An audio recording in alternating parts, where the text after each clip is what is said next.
బాపట్ల జిల్లా అద్దంకి నియోజకవర్గం వైసీపీ ఇన్ఛార్జిగా బాధ్యతలు స్వీకరించడానికి చింతలపూడి అశోక్ కుమార్ వస్తున్న కార్యక్రమంలో ఉద్రిక్తత నెలకొంది.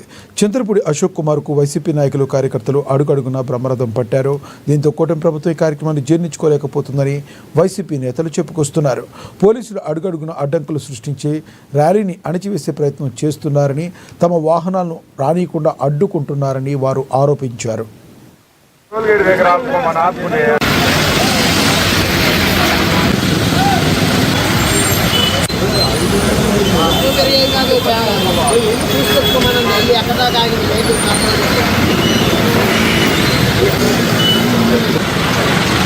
ఏదైనా 10 లేవు 10 కూడా పర్మిషన్ ఇవ్వరా నేషనల్ హైవే ఏమన్నా ఒక 1000 బళ్ళు రాలేదుగా, కనీసం 10 బళ్ళు కూడా పర్మిషన్ ఇవ్వకపోతే ఇంకెందుకు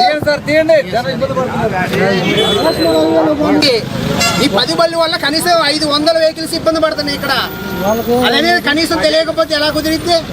హైవే అనుకున్నారా, చెన్నై హైవే అనుకున్నారా, లేదా పల్లెటూరు రోడ్డు అనుకున్నారా? కరెక్ట్ కాదుగా ఇది. మీరు చూసుకోండి, 10 వెహికల్స్ ఉండేది ఇక్కడ. అది వల్ల కనీసం 1000 వెహికల్స్ ఆపితే ఎలా కుదిరిద్ది? గుంటూరు జిల్లా